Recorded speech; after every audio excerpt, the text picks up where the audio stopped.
तेरी मिट्टी से रत्न मिलते हैं, तेरी मिट्टी से हमें जल पीने के लिए मिलता है, तेरी मिट्टी में ही वृक्ष लगते हैं, तेरी मिट्टी में ही पौधे लगते हैं, तेरी मिट्टी से ही पुष्प मिलते हैं, तेरी मिट्टी से ही फल मिलते हैं।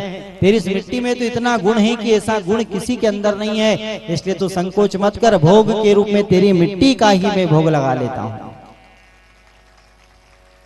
मिट्टी का ही भगवान ने भोग लगा लिया। धरती माता प्रसन्न हो गई, भगवान ने आशीर्वाद दिया। और वास्तव में देखिए धराधाम की मिट्टी तो इतनी पुण्य है, और हम भी कितने सौभाग्यशाली है कि हम इस भारत की मिट्टी के संतान हैं। इसलिए भगवान ये कह रहे हैं, भगवान ये संदेश दे रहे हैं, भैया ये जो धरती की मिट्टी इसको साधारण मत समझना। बड़े बड़े तपस्वियों ने यहाँ पर तप किया है, बड़े बड़े तपस्वियों ने यहाँ पर साधना की है, बड़े बड़े वीरों ने इस मिट्टी के लिए अपनी जान दी है। इसलिए यह जो मिट्टी है कोई साधारण मिट्टी नहीं है। इसलिए भगवान ने मिट्टी को खाया, इसलिए हर बच्चा मिट्टी खाता है।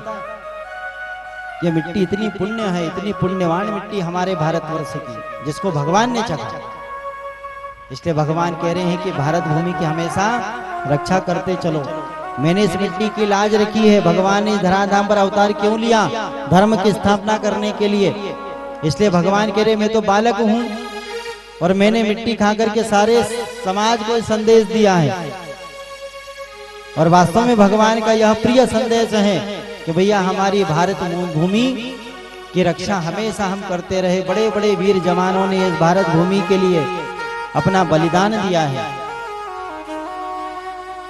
अपने घर, अपने परिवार, अपने माता पिता, अपने खेलते बाल गोपाल, अपनी पत्नी को छोड़ करके बाहर जाकर के सरहद पर जाकर के नौजवान अपनी भारत वर्ष की रक्षा करते हैं, भारत की रक्षा करते हैं, हमारी रक्षा करते हैं। इसलिए हमारा भी परम कर्तव्य है कि हम अपनी भारत भूमि की रक्षा करें। चंदन है इस देश की माटी, तपोभूमि कहलाती है। हरे बाला देवी की मूरत, बच्चा बच्चा राम है। हरे बाला देवी की मूरत, बच्चा बच्चा राम है। चंदन है इस देश की माटी, तपोभूमि कहलाती है। ये चंदन है, इसलिए जब वीर जवान अपने युद्ध करने के लिए जब जाते हैं तो सबसे पहले इस धूलि का ही तिलक अपने मस्तक पर लगाते हैं जब वह युद्ध प्रारंभ करते हैं। यह चंदन के समान है, चंदन से भी शीतल हमारे भारतवर्ष की भूमि है। इसलिए भारत भूमि का सम्मान करें। हम भारत भूमि को क्या बोलते हैं? धरती माँ। क्या बोलते हैं?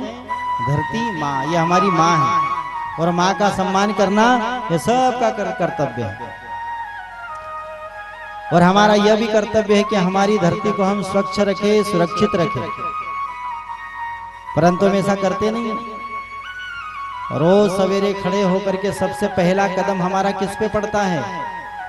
खटिया से खड़े होकर के सबसे पहला कदम कहाँ रखते हो? धरती पे।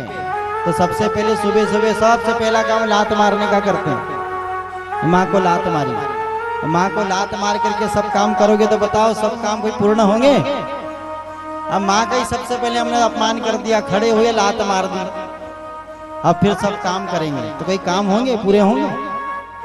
इसलिए भगवत शास्त्र कह रहा है कि ऐसा नहीं करे कभी भी।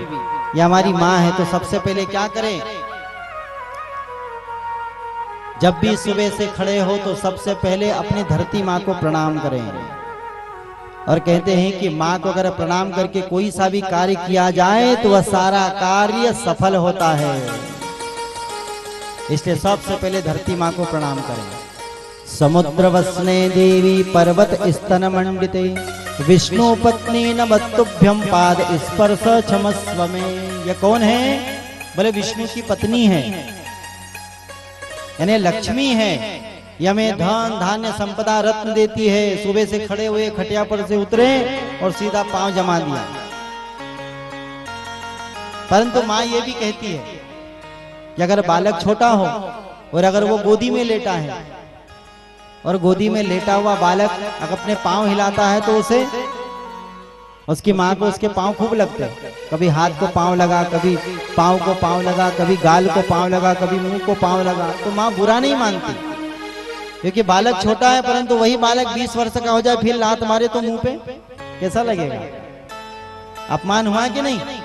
इसलिए सबसे पहले खड़े होकर के धरती माता का ध्यान करें। अब आज तक नहीं किया हो तो कोई बात नहीं, परंतु कल से करना। समुद्र वसने देवी पर्वत स्तन मंडिते विष्णु पत्नी नवतुभ्यम पाद स्पर्श क्षमस्व।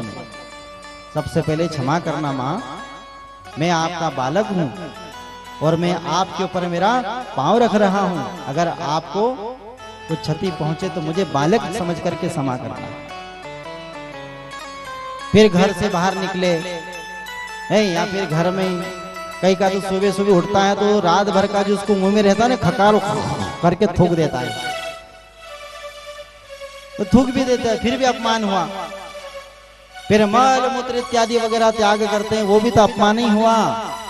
बहुत प्रकार के अपमान करते हैं हम धरती माँ का। ये हमारी माँ है इसलिए इसका सम्मान करना सीखे, इसे हम स्वच्छ रखें, स्वस्थ रखें। बस यही संदेश मेरे